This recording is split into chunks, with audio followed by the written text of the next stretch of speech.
A editora Árvore da Vida apresenta Alimento Diário. Série Palavra, Vida e Edificação.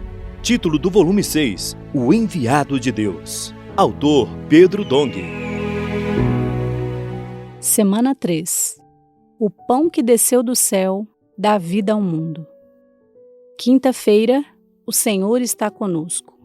Ler com oração.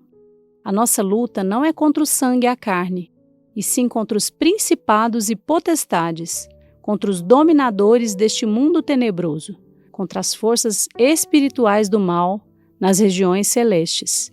Efésios capítulo 6, versículo 12. O Evangelho de João relata-nos que a multiplicação dos pães aconteceu perto de Tiberíades. Capítulo 6, versículo 23. Uma cidade que o rei Herodes construiu e nomeou em honra ao imperador Tibério. Naquele dia, Jesus ainda não tinha ido ter com os discípulos, que partiram de barco sem ele. Versículos 16 e 17. O mesmo episódio está descrito no livro de Mateus, mostrando que Jesus despediu as multidões e disse aos discípulos que tomassem um barco e fossem para o outro lado. Capítulo 14, versículo 22. No Evangelho de João, vemos que os discípulos navegaram cerca de 5 ou 6 quilômetros. De repente, eles viram Jesus se aproximar e ficaram amedrontados. Capítulo 6, versículo 19. Porque Jesus não veio num barco, mas andando por sobre o mar. Sabemos que o mar representa um mundo dominado por principados e potestades liderados por Satanás. A Epístola aos Efésios revela que existe uma luta na esfera espiritual. Capítulo 6, versículo 12. As notas referentes a esse versículo na versão King James atualizada ressaltam que o sistema mundial é controlado por uma hierarquia angelical caída.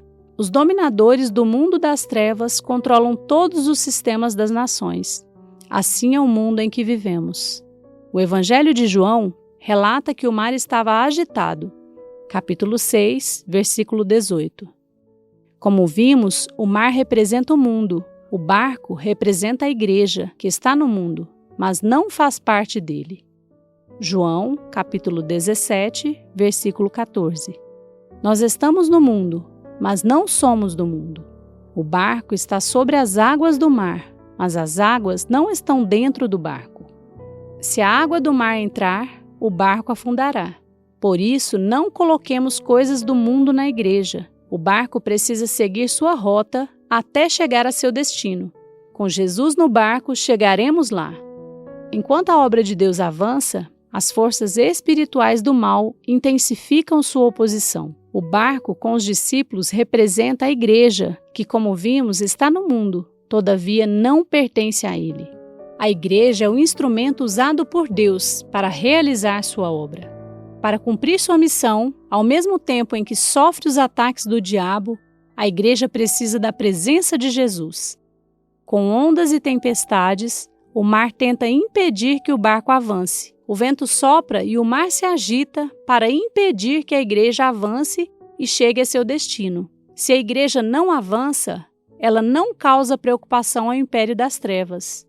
Mas se a igreja quiser avançar, o mar tentará impedir, fazendo com que o barco seja varrido pelas ondas. Em Mateus está escrito que durante a tempestade, Jesus estava dormindo. Ele estava em outra esfera, na esfera celestial. Por isso, não era afetado pelas circunstâncias. Mateus, capítulo 8, versículos de 24 a 26. Os ventos provocados pelos principados e potestades que atuam no ar e a tempestade suscitada pelos demônios que têm seu lugar de habitação no mar procuram impedir o barco de avançar. Todo o exército do império das trevas luta contra o avanço da igreja. É por isso que surgem os ataques do inimigo, pois ele quer frustrar o progresso da igreja. O inimigo quer assustar-nos, mas não fiquemos atemorizados, porque Jesus está dormindo dentro do barco. Quando despertado, ele nos diz: homens de pequena fé, eu estou aqui. O Senhor sempre está conosco. Aleluia! O vento do mundo é sempre contrário ao avanço do barco. Por isso, não nos enganemos. O mundo nunca nos ajudará. Em meio a ondas e ventos fortes, Pedro também andou por sobre as águas. Ele sempre foi uma pessoa impulsiva.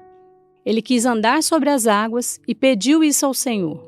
Mateus capítulo 14, versículo 28. Jesus disse-lhe: Vem. Versículo 29. Pedro então saiu do barco e caminhou sobre as águas. Ao reparar na força do vento, teve medo. Sua fé foi embora e ele começou a afundar.